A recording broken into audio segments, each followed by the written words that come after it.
All right. Good morning, Vinings Church. It is so good to be here with you guys again. I appreciate you hanging in there with me through In the Storm. Today, we are going to talk about vision, about your personal vision and how to kind of develop it in a meaningful and useful way for you personally, your family. This can be applied to so many areas of your life. So far, while I have had the gift and the privilege of traveling with you, we have talked about humility, having the best attitude in the storm. We have talked about personalities and how we can live with one another in an understanding and uplifting way. And last week, we had the gift of hearing from Christina Coleman and Robin Lee about their perspectives or stories from the storm. I also had an incredible opportunity to interview Erica Valles. Her interview is up at on our Facebook page, Vinings Church Facebook page, and I would love for you guys to go and listen to that interview that Eric and I did together. She has a lot of incredible wisdom and truth that she shared with me, and it really challenged me about her attitude and the way that she and Roberto are facing life in this storm of quarantine and isolation and COVID-19. So today, again, we're going to talk about vision. But first, before we dive into it, I need you guys to let me know in the chat box or behind me, how many of you are gifted with directions? You just have that internal compass. You have that internal GPS. I don't know, anyone back here? Are you guys gifted with directions? All right, I got 2 no's and I got 2 yeses. Okay. Well, I am a part of the no category. As a matter of fact, when I was a teenager and I finally got my license and I could drive, I was just, ready to go. My parents, I would get lost so frequently, and this was back before like the GPS and the Garmin days and all of that. So yes, I'm dating myself. My parents, they finally got tired of me being lost, and they just said, Elizabeth, when in doubt, drive north. We live in the north side of the city, baby girl. So when in doubt, drive north. So my lack of directionality is actually so bad. I'm the person at the theme parks that I won't stop and I won't look at the map to find out the closest bathroom to where I am. So if I'm at Six Flags or Whitewater or wherever, I'll just go, wait, I saw a bathroom 2 little theme lands ago. So I know where that one is. If I try to read this map, I'm going to get lost and go to an entirely different part of the park. But I know where I saw the bathroom 2 separate sections ago. So I am going to walk double or triple the amount that I have to walk so I can go find the bathroom that I know that is familiar to me based on landmarks or other surroundings. So I really struggle with my direction and where I'm going. That is not a strong gifting of mine. Now, thankfully, I've got Justin. He does have a great sense of direction, and that keeps me on track and on path. We joke that if we're ever going to do an amazing race or something like that, that he's got to be the map reading guy and I've got to be the crazy driver, because otherwise we're going to end up in all sorts of interesting places with my horrible map reading skills. So sometimes in life professionally, or sometimes in life with our family, or sometimes in life with our relationships, we have a general idea and a general sense of where we want to go or where we want to be. And you might be like me in your relationships and with your family or professional goals, where you kind of stumble around. You think where you want to be is 2 little theme parks ago. And so you kind of just stumble around feeling it and sensing it and trying to find your way. But I'm here to tell you today that just stumbling around and sensing and trying to bump your way along, that's not, you're going to have great intentions and you're going to have great meaning and great desire, but that is not going to get you where you want to go. So we're going to talk about developing a vision in your life, and it's going to be very practical and something that you can apply right away. And you can develop this vision, whether it is for you as an individual, like what's the vision that I want for my future? Or how you can develop a vision for where you want to go professionally. What direction, what path do I want to go on as a profession? Or how you can develop a vision for your family. Like, where do I want to lead my kids? So that's what we are going to be spending our time on today. And maybe over the quarantine and the COVID-19 crisis, you have developed some really great habits. You've developed some really healthy things. You have developed your prayer life. You have developed your relationship with God, and it's stronger. Or you've developed greater relationships with your kids during this time. And life is starting to pick back up. Those limitations and those modified hours, the limitations and restrictions of coronavirus are lifting, and life might go back to a new normal and a new hectic pace. But how can we keep these great habits that we've developed and these great changes that we made in the forefront? How can we continue to move in the positive direction that we have made? So we're actually going to go to the book of Nehemiah in the Old Testament, Nehemiah chapter 6, and we're going to look at how Nehemiah was able to maintain his vision amidst a lot of difficult circumstances. And we're going to kind of look and make some observations in Nehemiah's life and see like what we can glean from that and how we can apply it to our own lives and our own vision as we develop our own personal vision. So Nehemiah is in the Old Testament. Justin did an incredible series on this back in January and February of 2020. Doesn't that seem forever ago? And it's called Change the World. It is on our Vinings Church homepage. It's in the podcasts. So you can go back and you can listen to this series if you want some more in-depth knowledge about developing your personal vision.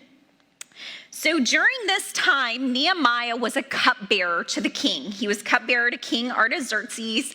Israel had been defeated. A lot of the people had been taken out of Israel and brought into exile to serve the conquering army. And so again, Nehemiah was cupbearer to the king, Artaxerxes, and he got permission to go back to Jerusalem and build the walls back up to kind of protect the people on the inside, the Jews that were still living in the land on the inside. So that's where we're going to look. Nehemiah experienced a tremendous amount of opposition during this time. He experienced opposition from outsiders. He experienced tremendous opposition from people that were within the city walls, who were against him rebuilding the walls and constantly questioning and attacking and making digs at him. So he was experiencing pressure from the outside. He was experiencing attacks from the inside, what you might call friendly fire. And he just had hostility on every side. And that's where we're going to pick up in Nehemiah chapter 6, verse 1. When word came to Sanballat, Tobiah, Geshem the Arab, and the rest of our enemies that I had rebuilt the wall and not a gap was left in it, though up to that time I had not set the doors in the gates, Sanballat and Geshem sent me this message: "Come, let us meet together in one of the villages on the plain of Ono." But they were scheming to harm me. So again, this is just another example of all the pressure that Nehemiah was experiencing. Pressure from the outsiders, distractions, attacks from the inside. And then just what about that pressure on himself to follow through with this vision that God's given him? Do you ever feel that pressure sometimes? Like You are feeling so much pressure internally about what you want to do or where you want to go or how you want to get there. And maybe you're feeling pressure externally from the world trying to creep in on you. And maybe you feel pressure from work with these unrealistic expectations and demands of you, but hours are cut and furloughs have been put in place, right? Or maybe you just feel like you're getting friendly fire from those in your home or your kids resisting you. Like you just have opposition at every corner. And this is exactly what Nehemiah was experiencing too. Let's look at verse 3. So Nehemiah responds to the opposition, and he responds to those that are trying to stop him from rebuilding the wall. So I sent messengers to them with this reply: I am carrying on a great project and cannot go down. Why should the work stop while I leave it and go down to you? So guys, if this is the only phrase that you get from our talk today, this is what I want you to walk away with. I am doing a great work and I cannot come down. Stay-at-home moms, building into the lives of your children. You face opposition from the outside, you face opposition from the inside. I am doing a great work and I cannot come down. Those of you that are being a Christ-like light to those in your workplace, you're feeling opposition on the inside, opposition on the outside. I am doing a great work and I cannot come down. Maybe you are a leader right now and you're a voice of reason as we have race riots all over the city of Atlanta, all over the United States, as we are all upset about what's going on with George Floyd and that injustice. I am doing a great work and I cannot come down. That phrase has guided me. It's guided our family for so many years. As a matter of fact, I want you to say it with me where you are at home. It might be awkward. Your kids might look at you and think you've lost your marbles, but that is okay. Do it with me. Your dog might go, all right? I am doing a great work and I cannot come down. One more time. I am doing a great work and I cannot come down. God is doing a great work in your life. God is doing a great work in your family. God is doing a great work at your place of work. God is doing a great work in your marriage. God is doing a great work in relationships. God is doing a great work and you cannot come down. You cannot be distracted by all the opposition that you face with your personal vision. God is doing a great work and you cannot come down. Let's look at verse 4 together, all right? 4 times they sent me the same message, and each time I gave the same answer. So just some observations that I want to make. In verse 3, Nehemiah stayed the course and he did not lose his vision. Nehemiah stayed the course and he did not lose his vision.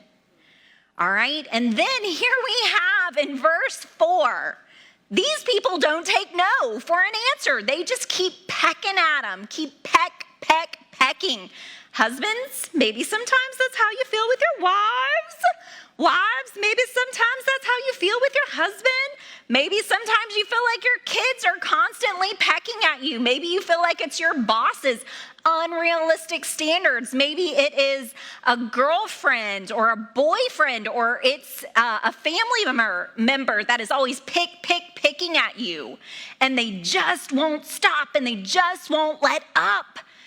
But God is doing a great work and you cannot come down. Stay the course and don't lose your vision.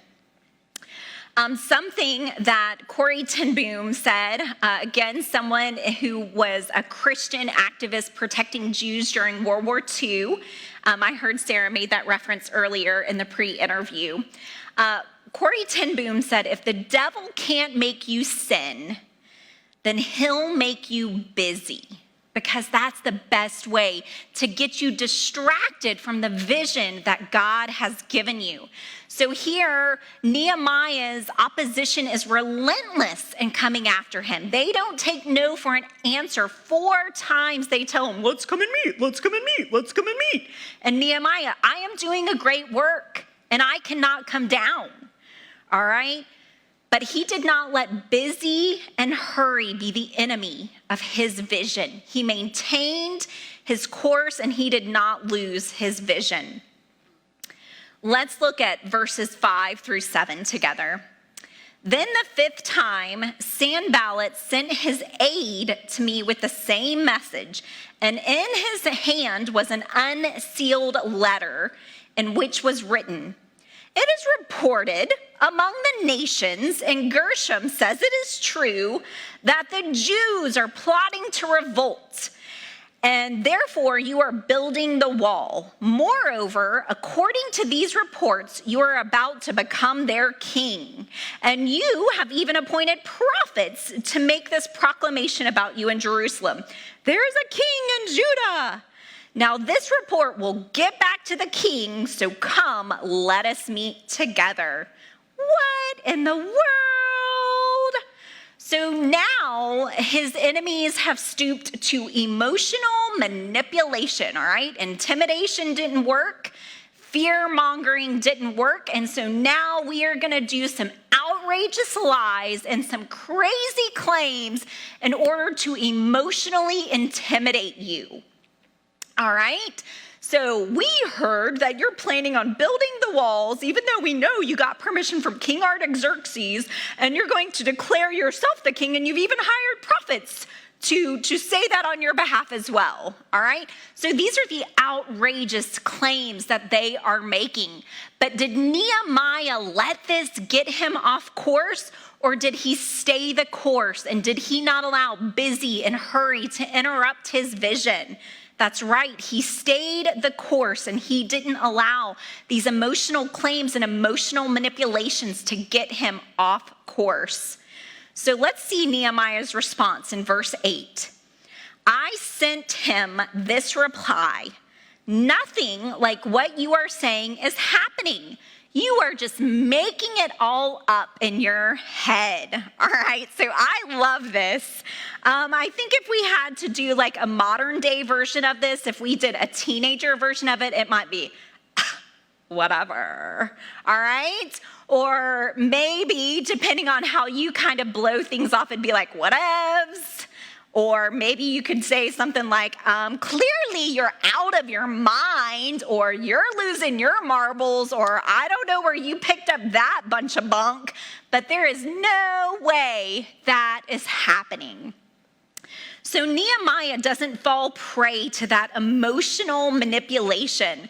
So what he does is, even though Satan and his enemies are still coming at him and still opposing him, he rejects it. He rejects that message and he rejects their lies. And he understands they're trying to distract me. They're scheming against me. And really, when I look at that in Nehemiah's life, it reminds me that I need to take my own thoughts captive. Vinings Church, I can be my own worst enemy. Vinings Church, I can be the Craig family's own worst enemy. I get these thoughts in my head.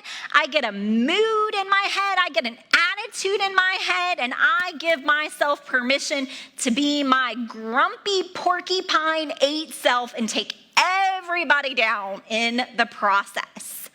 That is the enemy of your vision. What will help you succeed with your vision is to take your thoughts captive. Recognize when the enemy is coming at you with emotionally sensational lies. Recognize when the enemy is giving you thoughts that defeat you and that tell you how horrible you are or how you can't or how inadequate you are. Take those thoughts captive and make them obedient to God's truth about you, who you are in Jesus, what God's words say about you, who God is and what God says about you. Take those thoughts captive. Don't be your own worst enemy, and don't fall into the trap and the lies of the enemy when he wants to defeat you with those thoughts. Just like Nehemiah, say, nope, that's not true at all. Whatevs, that's not going to happen. Roll my eyes at that. You are crazy with that. All right, in verse 9, this is how Nehemiah responds. They were all trying to frighten us, thinking their hands will get too weak for the work and it will not be completed. But I prayed, now strengthen my hands. So then, even in that moment of continued opposition, what does Nehemiah do? He cries out to God. He doesn't forget who gave him the vision and the calling. And that's what I want you guys to do, is don't forget who gave you for the vision and the calling. So great, Elizabeth. I see this principle at work in Nehemiah's life. I've really approached this whole quarantine, coronavirus thing with humility. I'm understanding my family's personalities a little bit better, and I'm doing better about trying to meet them according to their needs and build them up according to their needs. And I see the vision thing in Nehemiah's life, but how's that help me where I am? All right, well, great. I'm glad you asked. So everybody needs a crystal clear vision of where they're going. Again, we don't want you to be Elizabeth stumbling around in the theme park looking for the closest bathroom, but scared to read a map because you know you don't have the map skills and going 2 or 3 times the distance away, right? No, we need to have a crystal clear vision and a crystal clear focus of where we're going. So what we want you to do is, with your vision, we want you to start with the end in mind. All right, start with the end in mind. So for the vision that I'm going to share with you today, it's like the Craig family vision. Where do we want our life to be 20 years from now? Okay, what do we want our relationships with our children to look like 20 years from now, starting with the end in mind? And by developing your vision and working on it, having a clear vision will provide you with passion. It will provide you with motivation. It will provide you with direction, and it will provide you with purpose. Have any of you ever experienced the doldrums or a depression, or it just doesn't matter what you do, you just can't get motivated to get back out there and do what God has called you to do? Am I the only one that's had doldrums? Or okay, good. We got some other folks that are in there with me. All right. So having a clear vision will provide you with that passion, that motivation, that direction, that purpose that we need to go back to sometimes when we're just kind of stuck in a rut and we don't have that motivation, we don't have that drive, but we know what we've been called to do. All right. So, action step number 1, I'm trying to make this super duper clear for you guys and super duper practical. I love practical and I love applicable. All right, so action step number 1 is to virtue storm. All right, virtue storm. What? Okay, so what we did, Justin and I had developed a vision for our family years ago before the kids were born. And we thought, coronavirus, COVID-19 quarantine, that is providing us an opportunity to go back, revisit our family vision, incorporate our children, and kind of fine tune and hone the vision that we already had developed for our family. So we virtue stormed, okay? We sat down, we had a whiteboard, we put it in our living room, and we asked the kids, we said, if you wanted to see our family be whatever you wanted it to be, what are some things that you would want to see be true of our family? We got things like kindness. We got things like loving. We got things like playful. We got things like fun. We got things like ice cream. We got things like lovies and doggies and vacations.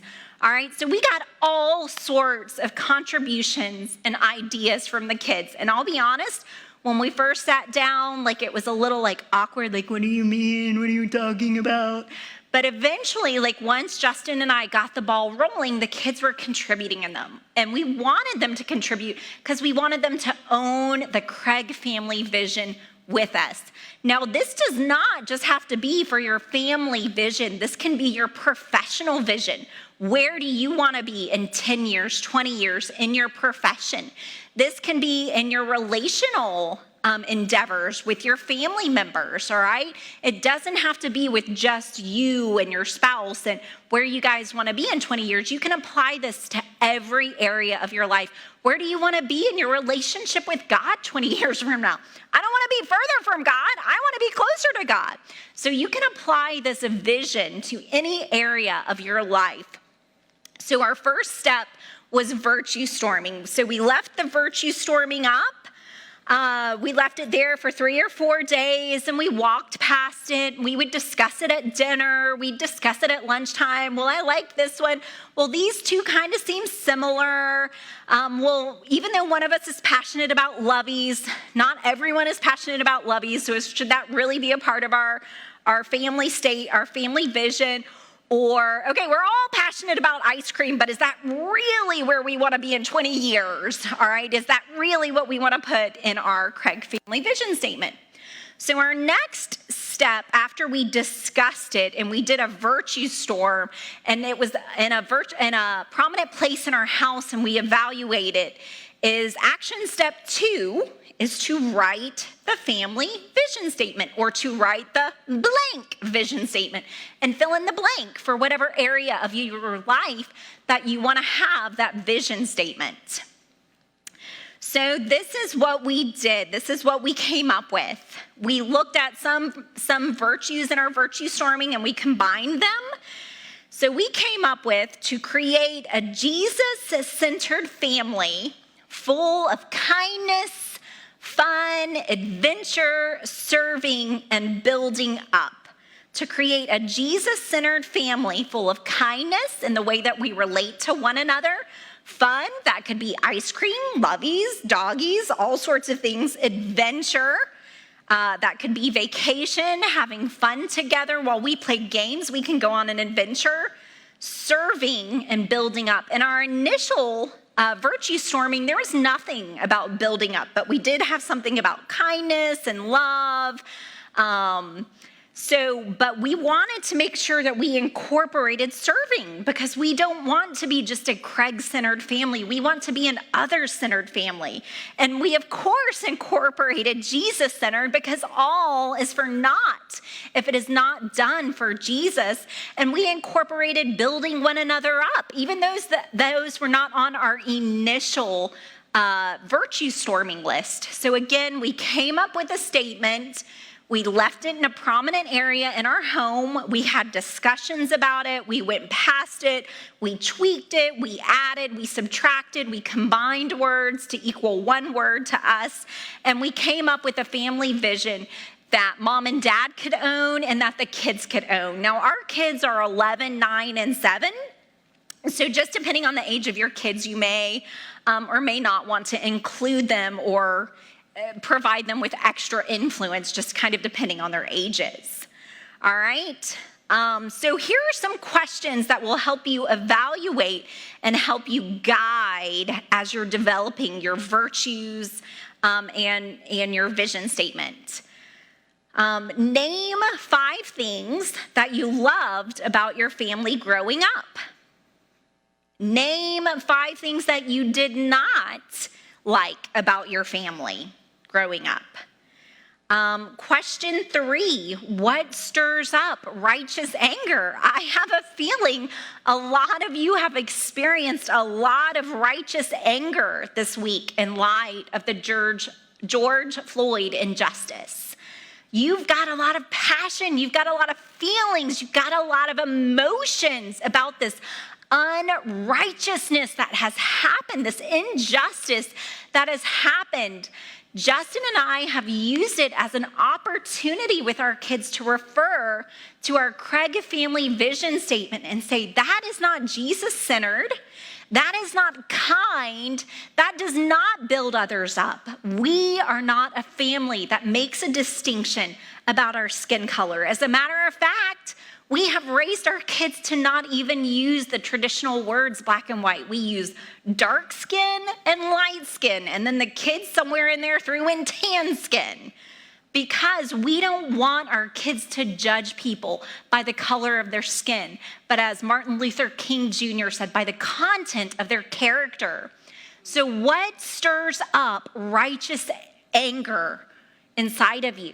That is another question that you can ask in order to evaluate your virtues and your values for your vision. What makes you happy? What are you passionate about? The Craig family, we are passionate about Jesus, and we want to make sure that Jesus shines brightly in each and every one of our lives. So we want to make sure that we are a Jesus-centered family. So I hope that this has been really practical. I hope that this has been very applicable for you. I hope you guys have steps to follow to develop, whether it's a family vision or a personal vision or a professional vision or my relationship with God vision. I hope it's been helpful for you. But remember those words of Nehemiah chapter 6, verse 2. I think it's verse 3, actually. I am doing a great work, and I cannot come down. The opposition will not stop. The injustice and the unrighteousness will never stop. Satan will never stop attacking from the outside or from the inside. You will always face opposition. But when you have that vision to guide you, that can help you make decisions about your actions. That can help you make decisions about your direction. It can help you make decisions about your responses to things. I am doing a great work, and I cannot come down. Imagine what your life would be like if you developed a personal vision for your relationship with God. Imagine what your life would be like if you developed a vision for your marriage and you let that guide your marriage and your relationship. Imagine the positive change you could see if you developed a vision for your family and for those relationships. Imagine the positive shift in your priorities you would see if you developed a vision. All right, imagine the change, the long-term change in your future if you develop a vision. You will no longer be stumbling around the theme park trying to find the restroom like me. All right, you will have a clear map, a clear vision, a clear direction of what God has called you to, and you will be true to it. I am doing a great work. God has given me a vision for my family. God has given me a vision for my marriage. God has given me a vision for relationships with people with different skin tones than me. I am doing a great work, and I cannot come down. Let's pray. God, thank you so much for today. Thank you for the ability to still worship together during this quarantine and this crisis, that you have given us the ability and the team to do digital church beautifully to your glory. God, thank you for the vision that you've given our pastor, Justin Craig, for how Vinings Church is to be used for your glory and for your kingdom. God, none of this would happen without that vision. God, may we develop a vision for our family, for ourselves personally, and may we use that to guide us and to give us direction and clarity. God, remind us that you are doing a great work and we cannot come down. In Jesus' name we pray, amen.